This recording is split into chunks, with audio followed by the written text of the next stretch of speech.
देखिए, एक सवाल है, बोल रहा है current of 11 ampere flows through a combination of resistances 3 ohm, 6 ohm, 9 ohm connected in parallel.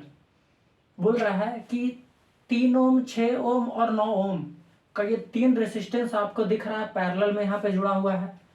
तो पूछ रहा ये बोल रहा है कि ये कॉम्बिनेशन है रेसिस्टेंसेस का, 3 ओम का, 6 ओम का, 9 ओम का, और इस कॉम्बिनेशन से 11 एम्पेयर का करंट फ्लो कर रहा है। ये देखिए, इधर से ये कॉम्बिनेशन है, 3 ओम, 6 ओम, 9 ओम का ये रेसिस्टेंस का कॉम्बिनेशन, ठीक है ना। और इन कॉम्बिनेशन से 11 एम्पेयर का करंट फ्लो कर रहा है। तो देखिए 11 एम्पेयर का करंट आ रहा है इधर से, ठीक है ना, और इधर उधर बटकर लास्ट में भी 11 एम्पेयर का निकल रहा है करंट इधर भी, क्योंकि जितना करंट इंटर करेगा उतना ही तो इधर निकलेगा। तो इधर भी 11 एम्पेयर का निकल गया फ्लो करके, और तीनों पैरेलल में दिख भी रहा है, ठीक है ना। तो पूछ रहा find the current flowing through each branch, हर ब्रांच में करंट बतलाइए, ठीक है ना। हर ब्रांच में, हर ब्रांच कहने का मतलब कि ऊपर वाले ब्रांच 3 ओम में, नीचे वाले ब्रांच 6 ओम में, नीचे वाले ब्रांच में, सबसे नीचे वाले ब्रांच में 9 ओम में। तो देखिए करंट बतलाना है तो हमको तो वोल्टेज चाहिए, सॉरी क्या बतलाना है, करंट ही बतलाना, हाँ करंट बतलाना है हर ब्रांच में। तो हमको तो वोल्टेज चाहिए, यहाँ पर करंट निकालेंगे अगर, नाम देते हैं इस ब्रांच का ए और बी नाम का, इसको सी और डी दे देते हैं इस ब्रांच को, और इसको नाम दे देते हैं ई और एफ। तो अगर हमको इस ब्रांच में करंट निकालना है तो यहाँ का रेसिस्टेंस तो पता है, वोल्टेज पता होना चाहिए, तब करंट निकाल पाएंगे तीनों का। तो एक काम करते हैं, देखिए हमको ये बात तो पता है कि ये जो ऐसे है ये किसी ना किसी बैटरी से कनेक्टेड जरूर होगा, ठीक है, बैटरी से कनेक्टेड जरूर होगा, तभी तो करंट बह रहा है। तो 20 वोल्ट का बैटरी मान लेते हैं कनेक्टेड है। अच्छा बतलाइए, अगर ये वोल्टेज हमको कैसे भी निकल गया, ये वोल्टेज कि यहाँ पर कितने वोल्ट का बैटरी है, उतने ही करंट 9 ओम में होगा, उतने ही सॉरी उतना ही वोल्टेज 9 ओम में, उतना ही वोल्टेज 6 ओम में, उतना ही वोल्टेज 3 ओम में, क्योंकि तीनों पैरेलल में है और पैरेलल में वोल्टेज क्या रहता है, सेम। तो जो यहाँ वोल्टेज होगा वही वोल्टेज यहाँ, वही वोल्टेज यहाँ, यही वोल्टेज यहाँ। तो हमको पूरे सर्किट का कितना वोल्टेज है वो निकाल लीजिए। तो पूरे सर्किट का वोल्टेज निकालने के लिए क्या चाहिए, पूरे सर्किट का रेसिस्टेंस और सर्किट में टोटल करंट कितना बह रहा है वो।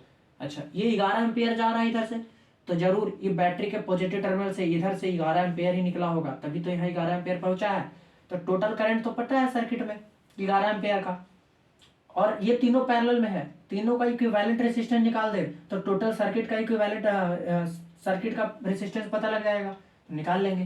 तो देखिए यहाँ पर हम देख रहे हैं 3 ओम, 6 ओम, 9 ओम, ये क्या में है, पैरेलल में है, पैरेलल में। और पैरेलल में अगर इक्विवेलेंट रेसिस्टेंस हम निकालना चाहते हैं तो क्या होता है फॉर्मूला, 1/R इक्विवेलेंट बराबर 1/R1 plus 1/R2 plus 1/R3, यही तो होता है इक्विवेलेंट रेसिस्टेंस पैरेलल में। तो R1 3 है तो 1/3, R2 6 है तो 1/6, R3 9 है तो 1/9, 1/9, ठीक है ना। तो एलसीएम 3 6 9 का 9, तो 3 3 9, तो 3 4 सॉरी 3 6 9 का एलसीएम 9 नहीं आएगा, 3 6 का एलसीएम तो 18 आएगा, ठीक है। तो 3 6 18 तो 6, 6 3 18 तो 3, 9 दूनी 18 तो 2, तो कितना आ गया 6 3 9 तो 11, 11/18, क्या किसका वैल्यू 1/R इक्विवेलेंट का। लेकिन हमको तो सिर्फ R इक्विवेलेंट चाहिए ना, तो R इक्विवेलेंट कितना आ गया, R इसको पलट देंगे तो इसको भी पलटना पड़ेगा, तो ये R इक्विवेलेंट बराबर क्या हो जाएगा 18/11, इसको उलटें तो इसको भी उलटना पड़ेगा, 18/11 ओम। यानी कि पूरे सर्किट का इक्विवेलेंट रेसिस्टेंस कितना आ गया 18/11 ओम। मतलब ये सर्किट अभी ऐसे दिख रहा था, अब ये सर्किट बस ये तीनों के बदले क्या बन गया, यहाँ पर 18/11 ओम का एक सर्किट बन गया। और यहाँ पर करंट आ रहा है 11 एम्पेयर का, ठीक है ना, बैटरी भी वोल्ट से कनेक्टेड है ये। तो देखिए अब टोटल सर्किट में करंट पता है हमको, ठीक है ना, रेसिस्टेंस पता है टोटल सर्किट का जो कि इक्विवेलेंट रेसिस्टेंस आया, तो टोटल सर्किट का रेसिस्टेंस पता है, करंट पता है, तो क्या वोल्टेज नहीं निकल जाएगा, ये वाला निकाल सकते हैं, ठीक है। तो इसको इरेज कर देते हैं।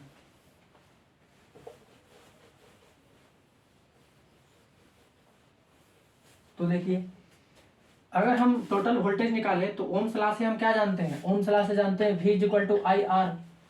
वोल्टेज निकालना है टोटल, तो I का वैल्यू कितना है, करंट कितना बह रहा है 11 एम्पेयर, रेसिस्टेंस कितना टोटल सर्किट का 18/11 ओम, 18/11, तो 11 से 11 कट गया तो कितना आ गया 18 वोल्ट, यानी कि टोटल सर्किट का रेसिस्टेंस कितना आ गया 18 वोल्ट। मतलब ये जो V दिख रहा था, ये V का वैल्यू कितना है यहाँ पर 18 वोल्ट, 18 वोल्ट। तो जो वोल्टेज यहाँ है वही वोल्टेज तो EF के अक्रॉस में हो जाएगा 18 वोल्ट का, क्योंकि पैरेलल में वोल्टेज सेम, तो जितना वोल्टेज यहाँ उतना ही वोल्टेज यहाँ, उतना ही वोल्टेज यहाँ 18 वोल्ट का, उतना ही वोल्टेज यहाँ 18 वोल्ट का, क्योंकि पैरेलल में वोल्टेज सेम। अब बस निकाल सकते हैं हम लोग करंट। तो AB ब्रांच में, ब्रांच AB में, शाखा AB में करंट निकालना है, तो करंट निकालने के लिए क्या चाहिए, AB का वोल्टेज और AB का रेसिस्टेंस। तो ओम्स लॉ से क्या जानते हैं, V is equal to I R. तो यहाँ से I बराबर क्या हो जाएगा, I बराबर हो जाएगा V/R, V/R। वोल्टेज कितना आया AB में 18 वोल्ट, रेसिस्टेंस कितना है AB का 3 ओम ऊपर वाला, तो 3 से 6 बार में, तो 6 एम्पेयर का करंट, यानी कि AB ब्रांच में 6 एम्पेयर का करंट फ्लो कर रहा है। अब CD ब्रांच में, तो CD ब्रांच में करंट, तो यही फार्मूला लगना है, I is equal to V/R ही फार्मूला लगना है। तो वोल्टेज कितना है CD का 18 वोल्ट, रेसिस्टेंस कितना है CD का 9 ओम, तो 9 ओम, तो कट गया 2 से, तो 2 एम्पेयर करंट आ गया, ठीक है ना। 2 एम्पेयर का करंट, नहीं रेसिस्टेंस तो CD का 6 ओम था ना, तो 6 ओम CD का करंट रेसिस्टेंस था 6 ओम, तो 6 दिया 18, तो 3 बार में कितना CD में करंट बह रहा है, CD ब्रांच में 3 एम्पेयर का, ठीक है ना।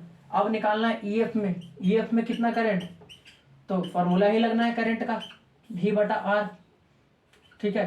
तो वोल्टेज कितना है EF का, तो EF ब्रांच का वोल्टेज है 18 वोल्ट, रेसिस्टेंस कितना है, रेसिस्टेंस है कितना 9 ओम, 9 ओम, तो 9 ओम हो गया, 2 से 2 बार में तो कितना आ गया 2 एम्पेयर। मतलब हर ब्रांच में करंट निकल गया, AB ब्रांच में 6 एम्पेयर, CD ब्रांच में 3 एम्पेयर और EF ब्रांच में 2 एम्पेयर। तो 6 3 2 कहाँ दिख रहा है, ऑप्शन नंबर बी, यही आंसर।